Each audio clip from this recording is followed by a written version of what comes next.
Now let us start with the session on SAP HANA installation and its post steps. So basically, in this session, we will be understanding what are the preparation requirements needed for installing a HANA database server and how do we install it after getting the preparations ready, and after installation what are the needed post steps so as to configure the SAP HANA for productive use. First, let us start with installation preparation. Basically, what do you mean by installation preparation? In layman language, for any installation or any implementation, we have to prepare the hardware and also get the necessary software package and then proceed with the installation. So, on similar lines, for implementing an SAP HANA appliance or a server, we require right planning for achieving the desired performance of the product. Unless we prepare the hardware and install the software package in the right way, we cannot achieve the desired performance of the product. So, what are these preparation steps so that we can proceed to install SAP HANA software? Step 1 is firstly we need to refer PAM. PAM is called as Product Availability Matrix, which is a part of Service Marketplace.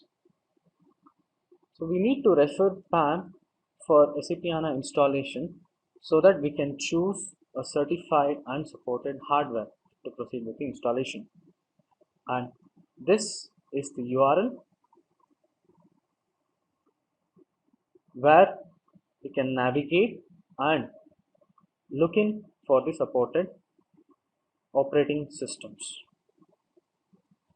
So once we navigate to this URL, we have to search for the product SAP HANA Platform Edition 1.0, and from there that will list the supported operating systems. So we will get to know the supported operating system releases which can be used for installations. So that's the first step. Once we have decided which operating system has to be used for installing SAP HANA database server, next step is about designing or about sizing the hardware so that we can proceed with the installation. What do you mean by sizing? Sizing basically means sizing the server with the needed hardware like CPU, memory, and the storage disks. In SAP HANA, sizing is mainly based on the required main memory. From required main memory, we mean the amount of data, the productive data to be kept in main memory is measured so that we can design the main memory according to that. Main memory is nothing but RAM. So RAM sizing basically depends on the amount of productive data the system should carry.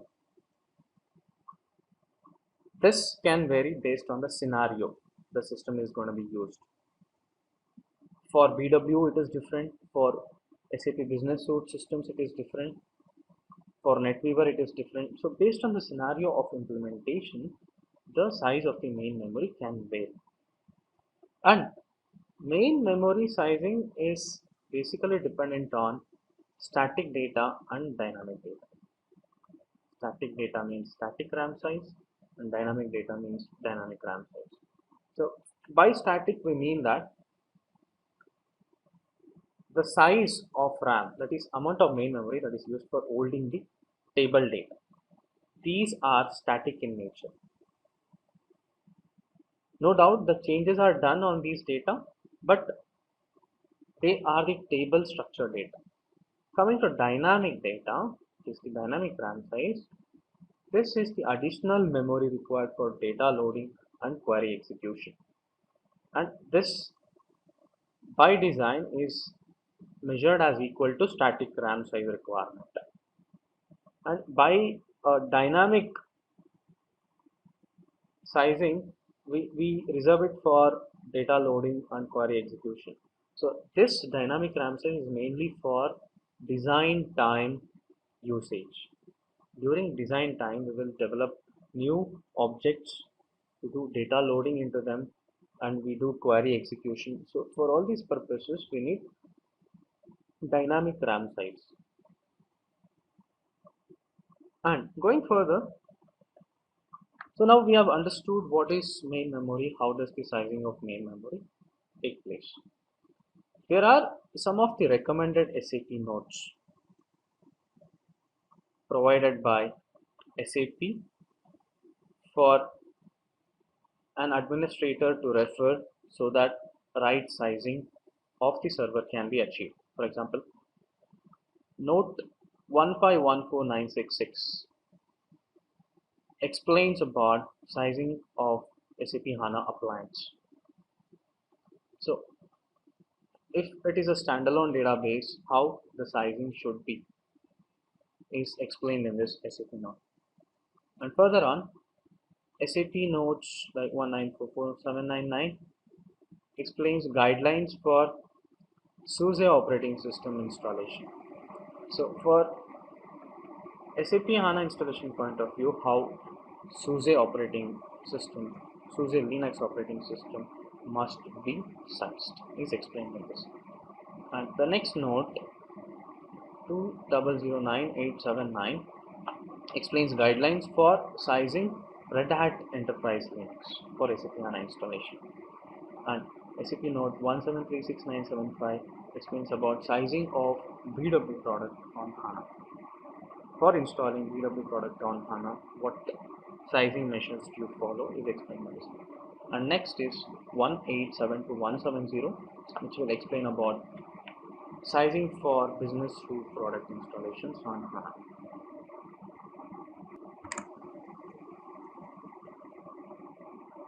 This is the first SAP note mentioned, which talks about sizing SAP in-memory database. So here they have mentioned some information about SAP in-memory appliance, where definitions and the advantages of SAP in-memory is written as a whole. Coming to solution part here, you see that the recommendation here given is to follow the Quick Sizer tool for sizing the hardware. Quick Sizer is a part of Service Marketplace again, can be accessed using this URL. And coming below, this section explains about the sizing of SAP HANA in-memory database as a whole. There is a sizing guideline provided in this SAP node. This attachment will give certain guidelines for sizing the hardware, which must be gone through. And how do we determine the data footprint of the data? For example, how do we determine the amount of data that is to be stored in memory, the amount of disk space required? So all that is explained in this.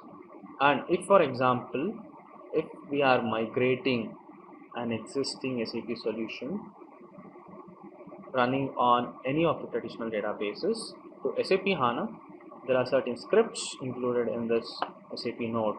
For example, this script for DB6 and this one for Oracle. So these scripts can be executed, and after execution we will have results with the table size.txt with the result where it shows table names and their respective sizes. So that can be referred for proper sizing of the hardware to decide on how much memory is essential for running the solution which is going to be migrated to SAP HANA. So likewise, for different databases, the recommendations are mentioned here. Uh, Necessary scripts are included in this, and necessary SQL commands are provided in this so that we can fetch the information and then plan accordingly for sizing the target hardware. And next is about CPU sizing. We know that from sizing we mean to size RAM, CPU and the hard disk. So coming to CPU now, yes, for CPU again the recommendation is to follow the quick sizer tool, where there are three categories like easy, medium, heavy, based on the amount of data, based on the number of users. Classification like easy, medium, heavy is made in the increasing order. So overall, this SAP node will help us analyze and decide on what sizing suits the SAP HANA appliance implementation. So this is the PDF which I was talking about, and yeah, this zip file contains all the scripts explained above. Well, that was about explaining the first node where we decide on how to size the SAP HANA appliance. Moving on, let us now study about the quick sizer tool. By quick sizer, I mean it is the SMP Quick Sizer, Service Marketplace Quick Sizer. Is basically a web-based tool which is designed to make the sizing of SAP Business Suite solutions. So the result of using Quick Sizer is to calculate the number of CPUs, amount of memory, and the disk size required. As explained, this is the URL where we have to navigate, and after navigating, we will be allowed to choose two versions: Classic, HANA. Classic is for non-HANA databases, HANA version is for in-memory database, that is HANA. So we have to choose the HANA version here and furnish the required details, where we will have to provide the customer number, the product details, and the sizing can be done based on the amount of data or the number of users, and the end result will be of this format, where it will display the number of CPUs that has to be used, and amount of memory and amount of disk to be used in MB and GBs respectively, and also mention the computing unit performance called as SEU performance category here. What category class should be considered? For HANA, the solution is to choose AAA SEU performance. SEU is nothing but single computing unit performance. So with this result, we can then proceed ahead to size the hardware. Okay, number of CPUs, amount of main memory, and amount of disk to be used for installing a HANA appliance. And moving on, SAP has designed a concept called t-shirt sizing, where for different levels of implementation or for different scenarios, different t-shirt sizes will be used, ranging from XS to large.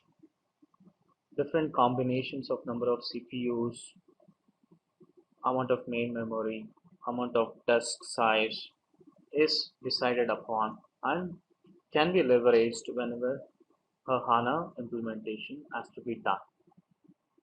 So based on the scenario and based on the environment we are working, we have to design this t-shirt sizing. There's no standard sizing picture available. Based on our implementation environment, we have to design such t-shirt sizing for easier implementation going ahead. One sample example would be where this picture shows about small, medium, large implementation. So a basic formula what has to be used, the recommended one for sizing CPU and storage is as follows. CPU to memory ratio should be 1:16 GBs. Like for every one CPU, 16 GB of main memory should be there. That's the basic formula used. And coming to storage, storage is where the data and the log areas are stored. That should be 4 times the total memory required. So by total memory we mean the amount of data that is to be kept, amount of productive data of the solution to be kept. So it is 4 times. So of these 4 times, the division goes like this. For data area it is 3x and for log area it is 1x. How? Why data area needs 3x? Could be a question. Data area would not only contain the actual data, it would also contain a data export or some set of executables. So of this 3x, 1x is reserved for the actual productive data, the persistence data, and another 1x is reserved for probably taking some sort of exports of the database, and another 1x is for storing some executables which can be shared across multiple servers in case of a multi-node system. By multi-node we mean multiple hosts combined together to act as a multi-node system, a single system, but with multiple hosts for achieving better performance or for load balancing. There are multiple advantages of having a multi-node. We'll come to that later. So for having a set of executables which can be shared across multiple hosts, one edge size is reserved, and log size is always equal to the total main memory required, that is 1x again. So in the small picture you see that for small category we need 16 CPU cores and memory is 256 GB. Based on this formula, this sizing is calculated. In storage again, based on this formula, storage is calculated 4 times the main memory. Accordingly, for medium, we have a similar formula implemented where we see 32 with 512 GB and 2 terabyte of storage. And large, again 64 CPUs, 1 terabyte of main memory, and 1 into 4 times 4 terabytes of storage. So using this formula as a base, you can decide upon the sizing requirement for your environment and prepare a t-shirt sizing recommendation which can be used at any point for any sort of implementation. Now coming to step 3, which is about hardware check. By hardware check, again, it means checking the hardware before we perform the installation. So here we check the hardware configuration using a check tool, which acts as a framework that provides tests and reports to determine if the hardware which we use would meet the performance criteria required for SAP HANA to run in productive use or not. And also, this hardware configuration check can give us information about any problems that would be present in the hardware which can result in a failure of HANA implementation. So by knowing this result beforehand, we will be able to avoid any unwanted issues during HANA implementation.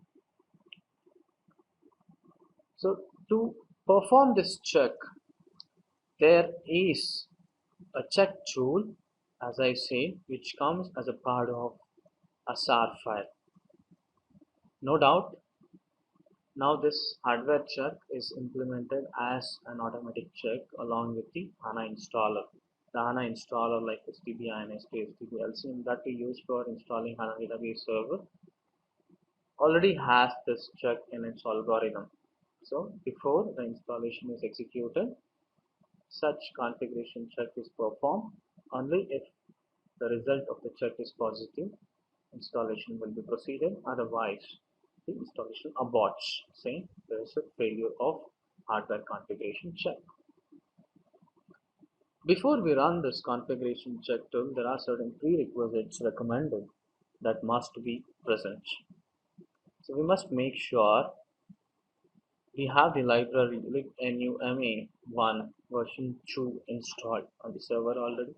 Second check is we should make sure open source network measurement tool IPOV is already installed. Third is that should make sure we have already exchanged SSH keys between different hosts to be used in the installation.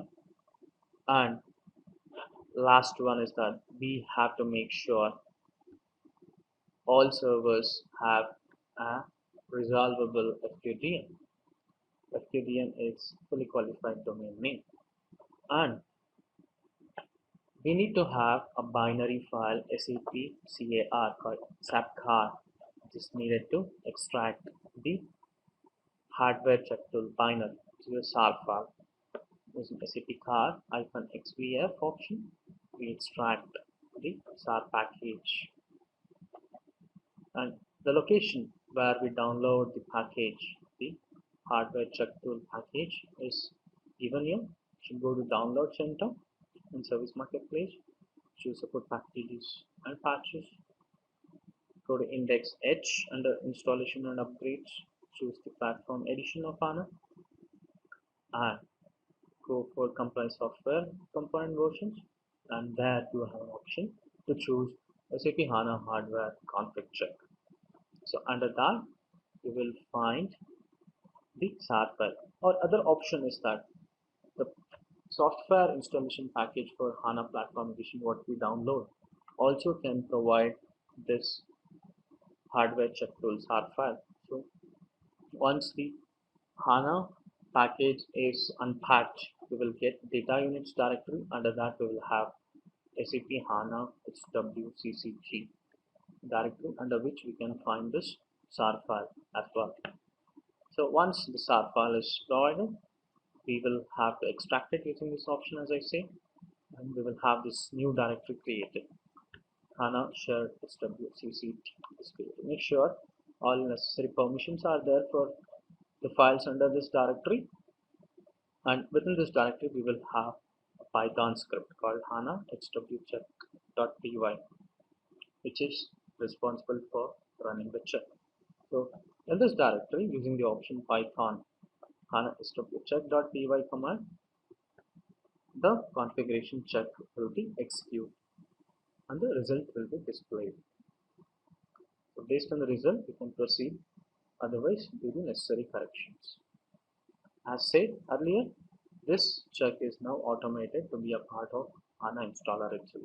So there is no need to exclusively run this step unless it is very much necessary. Now let's move on to step 4. Step 4 talks about file system preparation. As you all know that for doing any installation we should have the file system ready. File system where we store all the necessary installed files. Could be executables, it could be instance files, it could be data area, log area, backup files. So for all this we should divide the volume that we have, the hard disk that we have, into multiple file system mounts so that we can segregate the data for easier access. So what are the necessary file system layers that we need? First one is HANA shared SID, where the instance will be stored. Next is USR SAP SID, again where the standard way of storing the instance. From traditional SAP system installation methodology, this is a standard mount where the instance gets stored. So this mount is also necessary for that.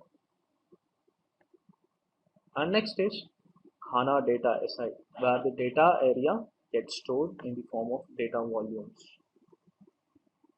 There will be different data volumes for different services of the HANA, different components of the HANA, which will be stored under HANA data and the SID.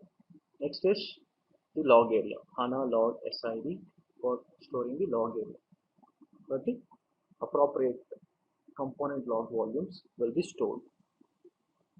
From logs I mean the redo logs. Okay. And finally a mount for storing all the backups. For safeguarding the data from persistence layer we have to trigger regular backups which will go to this mount. So from this mount, then we can move it to a third server for keeping this data in a safe location. Could be on a tape using different techniques that we have, supported vendor techniques that we have. We will move this backup to another server called backup server.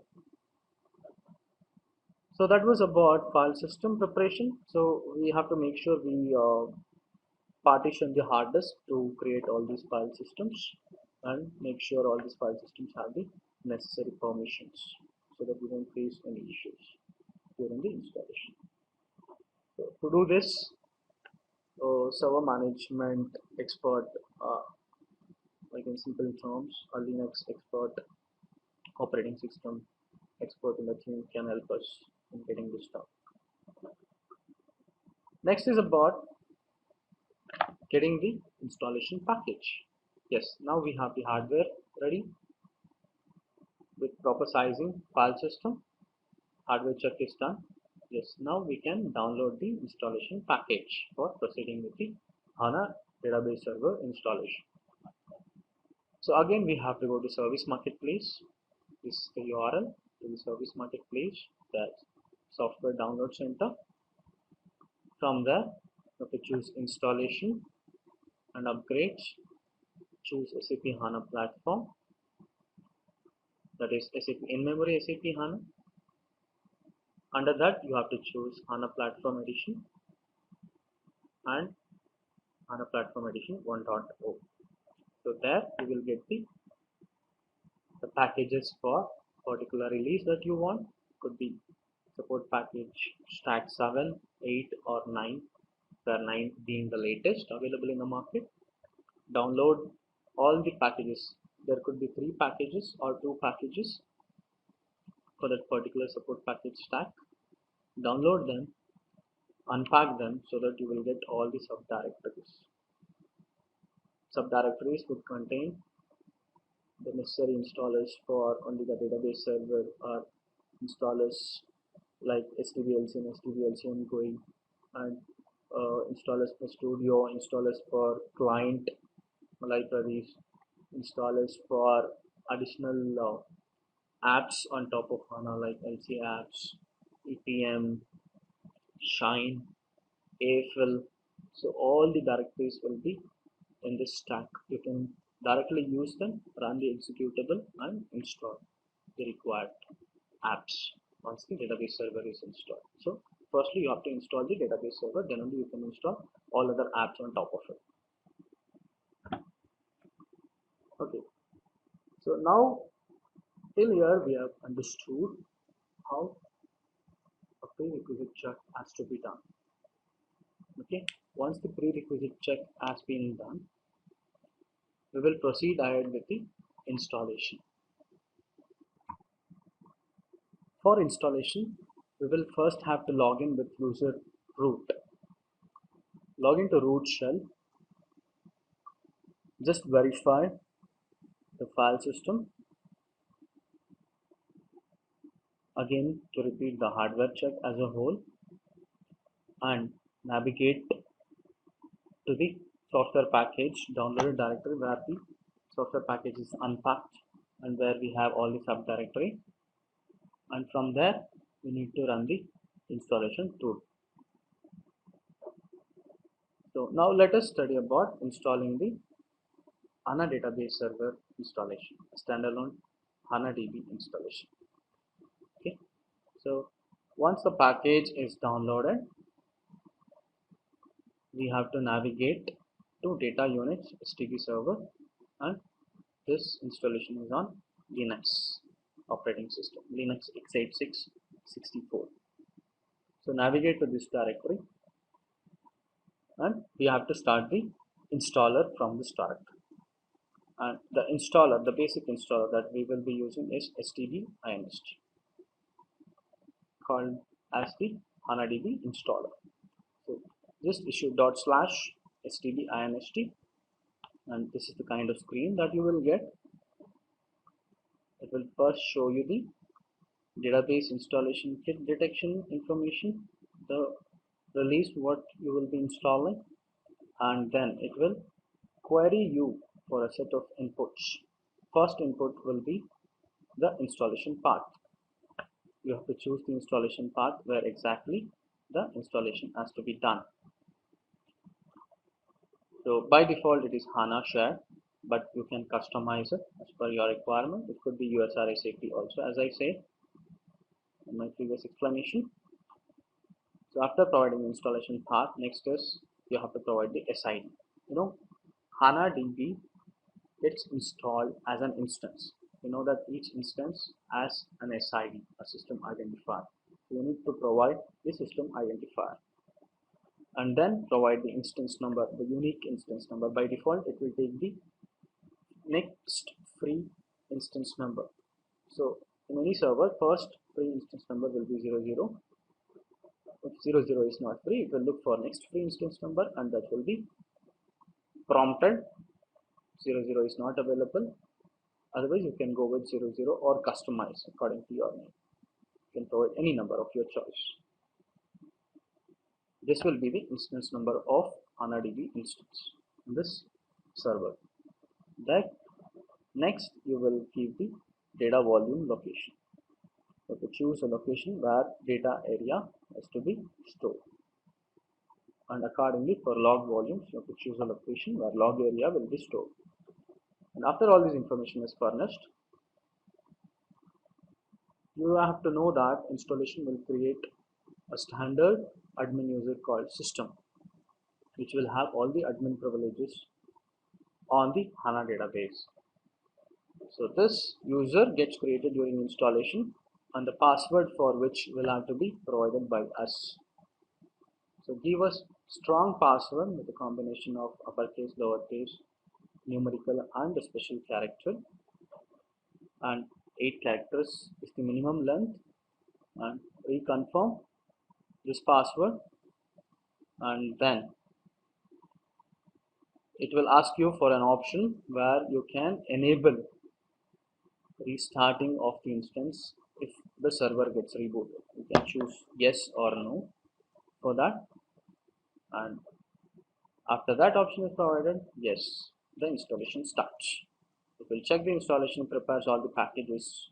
These are the standard packages what it will install, like CPU staging, Python support, runtime, binaries, installers, so all this that configuration files, and then extracts the software and installs them. And then it creates the system, starts the HANA database, and there are some standard delivery units which will be provided with every support package stack. Those will be imported into the database. Finally, once the installation is done, the log file of the installation will be created in this location. The location directory is var tm /var/tm, under which you can find the installation log and you can go through it for knowing more details. Now let us check in the server. Let us do a hands-on to understand how the installation is executed. I have logged into the Linux server. Command UMI shows which user I am logged in with, that is root, and df-h will show me the file system preparation. So the hardware check is already run on the server and it is positive. And as I said, we need to prepare these file systems. USR SAP HAN will be the SID which I will be using. USR SAP SID, that is USR SAP HAN, will be the instance directory. HANA data HAN for data area, HANA log HAN for log area, HANA shared HAN again for the instance directory, and HANA backup HAN for storing the backup. So this file system is already prepared, and next step is we can navigate to the installation package which is unpacked and run the installation. This is the installation package directory. We have unpacked the installation package, and these are the packages that we get as a part of the support package stack. and this is for SPS 8, and these are the packages. As I explained, we have packages for installing the HANA DB server and HDB LCM, as I explained, is also available here, and HANA DB Studio client as well for different platforms where the client and studios are supported. To know that Studio is supported for Linux as well as Windows, and client is supported for multiple operating system platforms: Windows, Solaris, OS 400, NT Intel. For Excel as well, we have Linux, AIX, HPUX, and apart from these, as I say, we have hardware check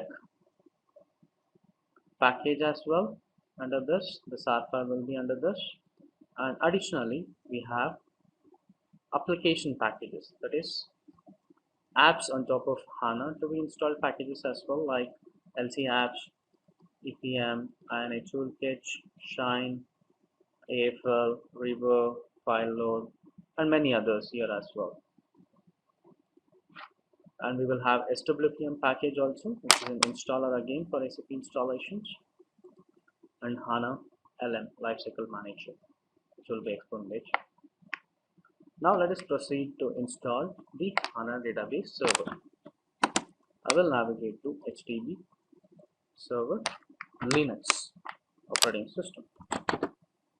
List the subdirectories and the files. Yes, these are the installers as I explained.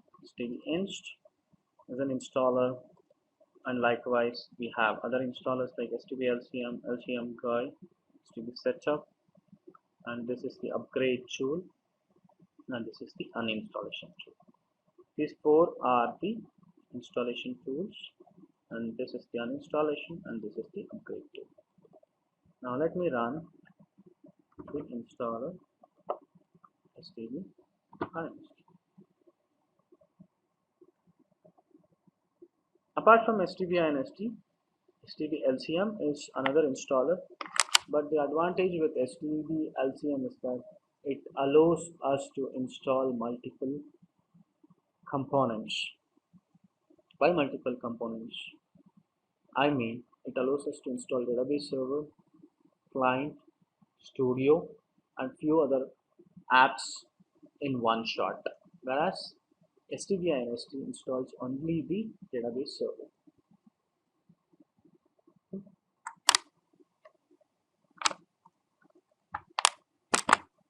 Let me come out of this. I shall explain you HDB LCM as well. See, as I told you, HDB LCM will install all these components, whereas HDB INST would install only the first component, that is the SAP HANA database server. So HDB LCM, apart from this, would install AFL, LC apps, client, studio, smart data access, and HANA LM Lifecycle Manager as well. This is more beneficial. Let me proceed with this.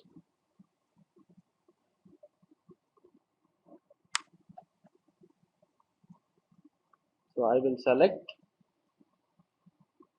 to where we are going to install new system.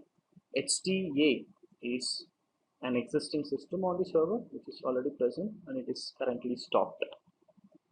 Now let us proceed to install a new system. So I choose the option 2. I say enter.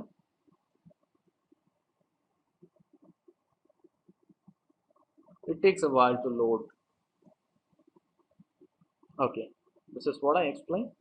See, here you can choose to install all components, or you can choose to install only the database server, or you can choose individual components also like Studio, HLM, Client, AFL, LC App, Smart Data.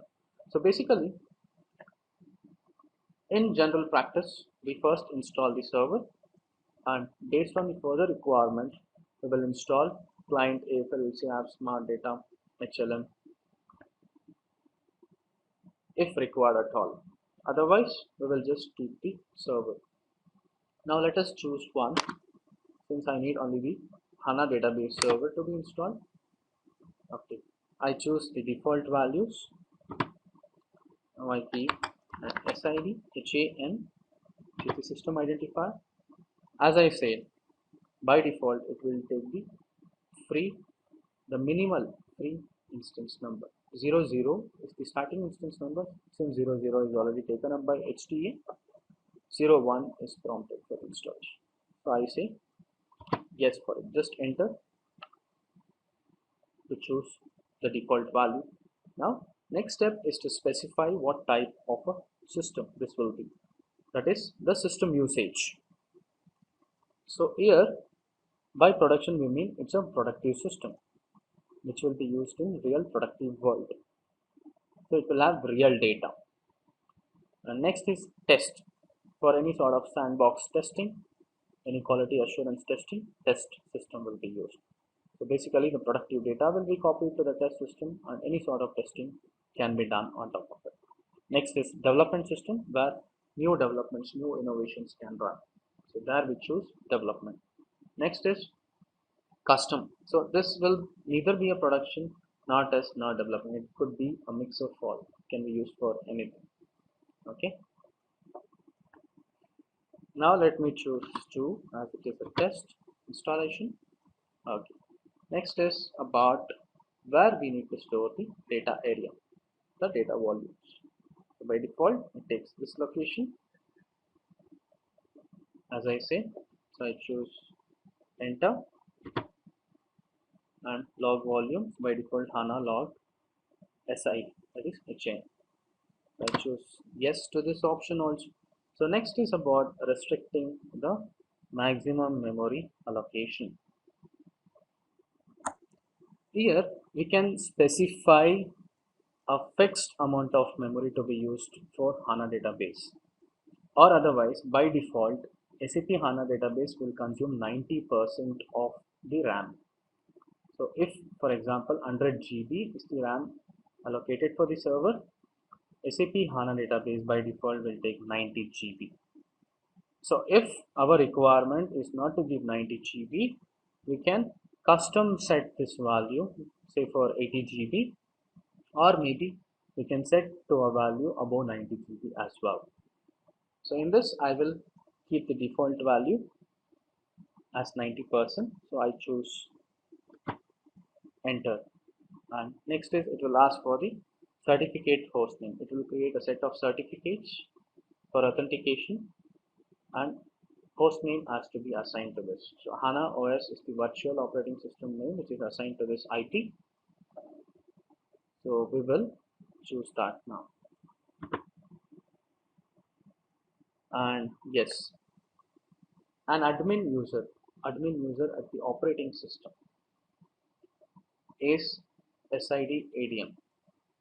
Here it is HAM ADM will be created during the installation, which will have admin privileges at the operating system level. So admin privilege for accessing all the files, altering all the files will be owned by this user called HAN ADM.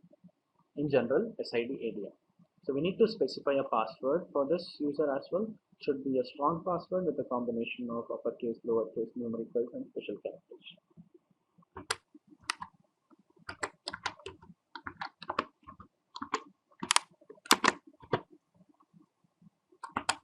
Reconfirm the password.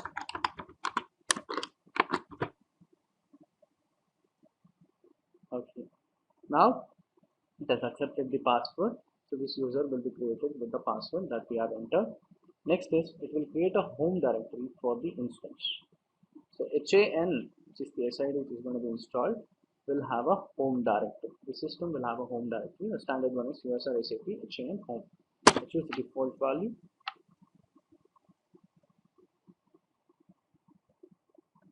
So next is about the shell, the login shell, SH, CSH, CSH shells. So I choose SH as the default shell and user ID for the admin user 1002 and the time zone, the universal time zone. And next is the database admin user. As I explained earlier, A database admin user by name system will be created, which will have all the database privileges on the HANA database. So you can do any sort of configuration changes using this user, and can drive upgrades, can install apps. So varied amount of activities can be done using the system user. So this system user gets created during the installation, and for which we need to provide a strong password as well.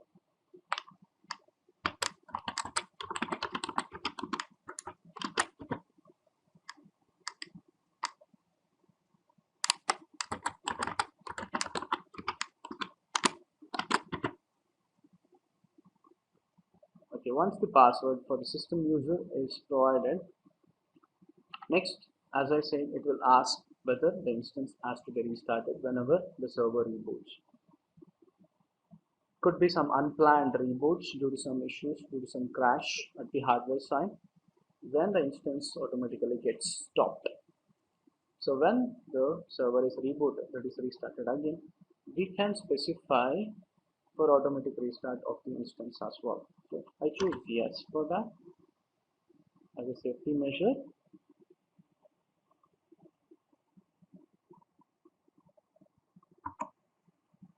Then enter this value, and now it will give a summary of the execution. So here we can just verify our inputs of the installation path, the system ID, SID, instance number, system usage, test system, location for the data volumes, location for the log volumes, what we have specified.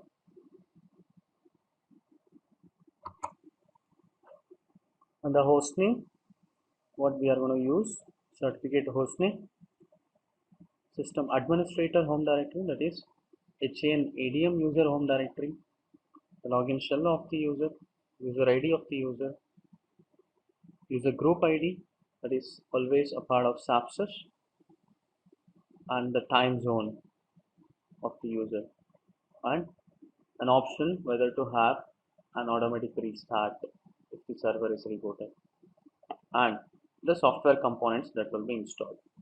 So here, since we chose on the SAP HANA database server, it will show the version that will be installed, and also show whether other components are specified to be installed or not.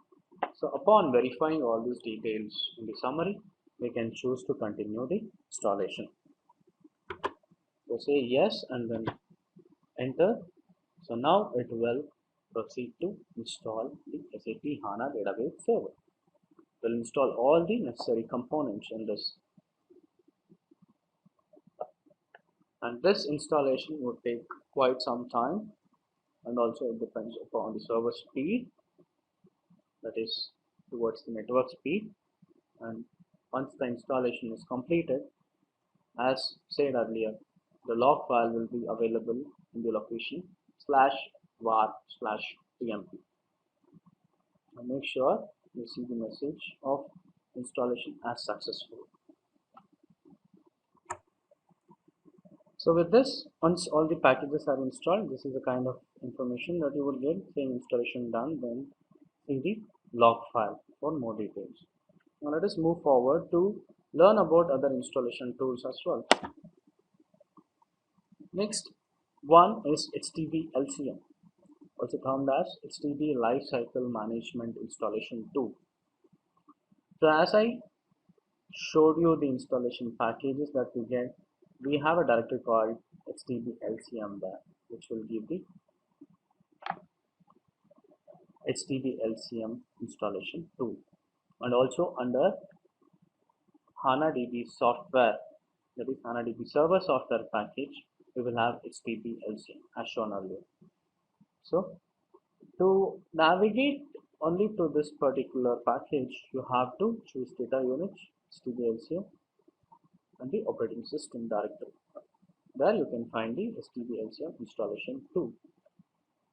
I have already explained about the differences between HDB INST and HDB LCM. So to run installation, what is the command that we use? So we have to run the installation using /HDBLCM, give a space, _action is equal to install. for installation.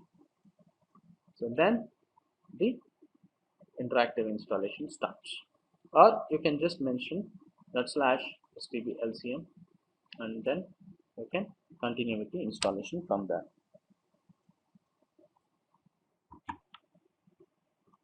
Just issue stblcm with / option and then it will show you the same picture as shown below. It will allow you to choose what components are to be installed, whether only the database or do you want to install any other apps or the client or the studio or the lifecycle manager. Just proceed with the options as I explained earlier and it will complete the installation. So in the same way stdinst would also work, but stdinst would just install only the database. It will also ask you for the same set of inputs as we saw with stdlcm.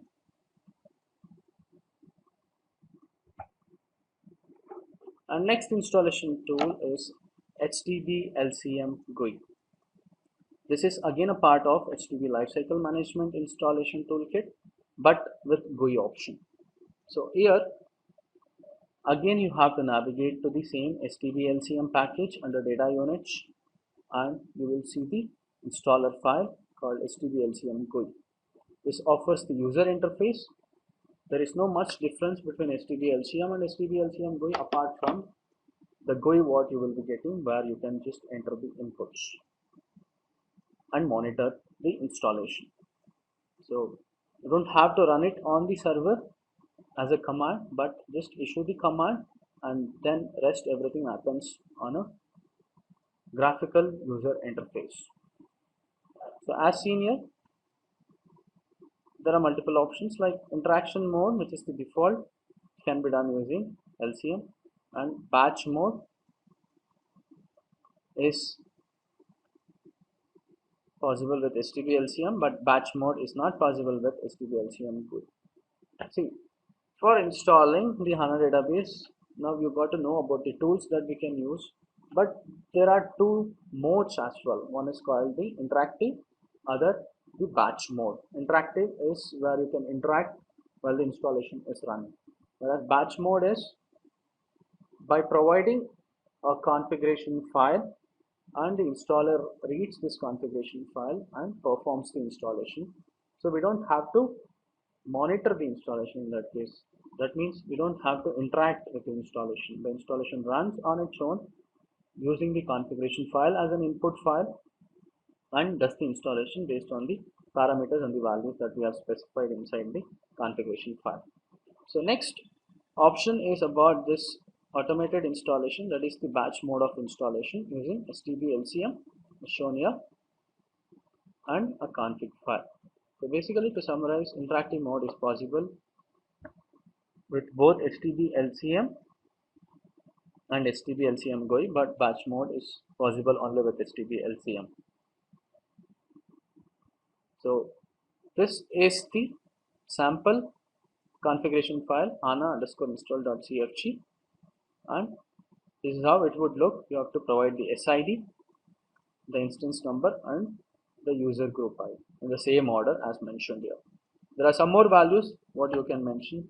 You can mention all the values, like for example the user passwords and the installation path, the data volume, log volume path, everything can be furnished in this hana_install.cfg configuration file, and you have to run the installer by feeding this configuration file using the --config file is equal to the path of the configuration file. So run this command .hdb-lcm with --config file is equal to hana_install.cfg file, and it will do the installation in an automated way in the batch mode. You don't have to intervene, monitor it, but it will do the installation, and then you can monitor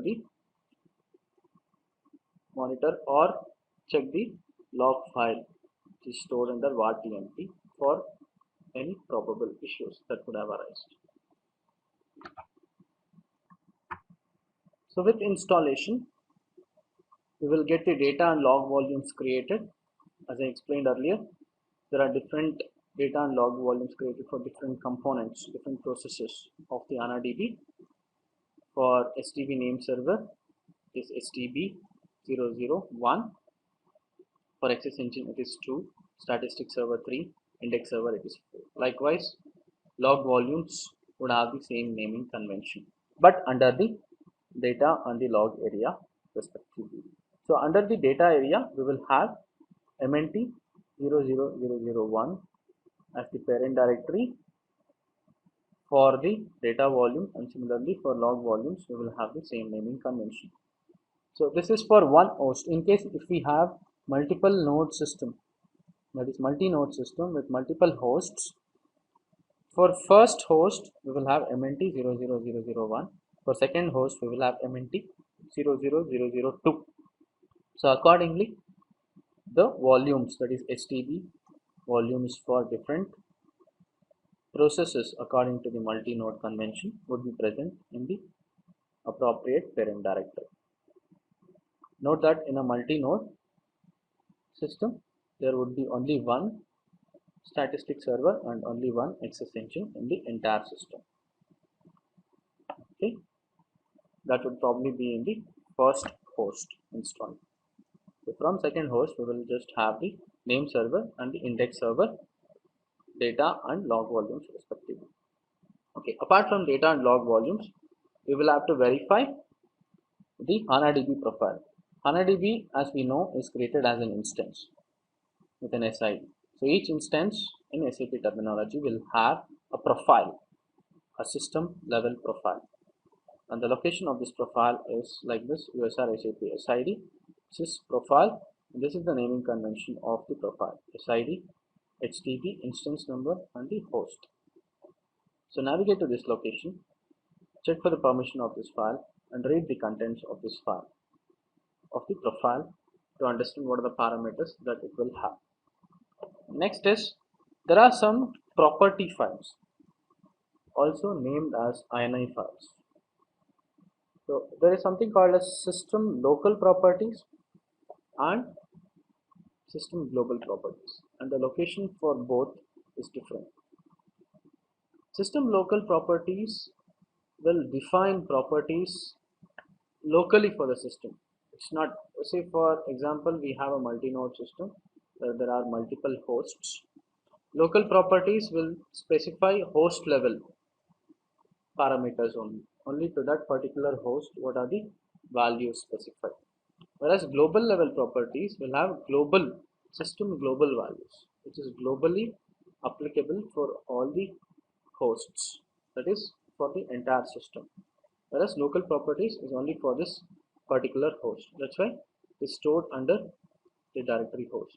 So there will be such property files under each instance of each host. Say for example, in the first host we will have such file host 1, and host 2 will again have these set of files. Whereas coming to global, this will be a shared directory across all the servers, all the hosts, and these files will exist as one for all the hosts, be it host 1, host 2, host 3. So it is globally applicable for the entire system, that is in simple words for all the hosts. So coming to local property files, we have daemon.ini, log, SAP profile.ini, tmp, trace, wdisk, work. So all for different usage. SAP profile.ini will have the properties of the instance, local instance. Log will have some logs. Log will show some logs created. Daemon will have information about the services that are installed, the processes that are installed. TMP will have temporary files. Trace will have traces. WDIS will have some configuration files. Work will have the logs. Again, some working logs. Trace will have all sorts of traces in AnaDB.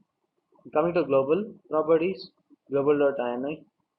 Each INI here, global.ini, index server.ini, name server.ini, statistics server.ini will have a set of parameters which are grouped into sections. and are clubbed under each INI. That we will learn later. Okay.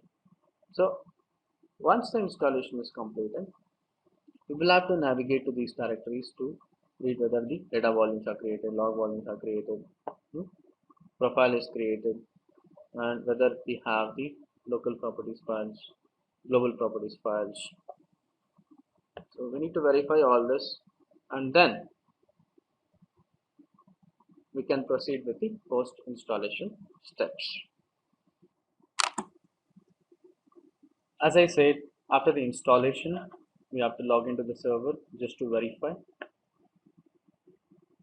whether the instance, the executables, the data volumes, log volumes, profiles, configuration INI files are created or not, and also whether the HANA DB is running or not.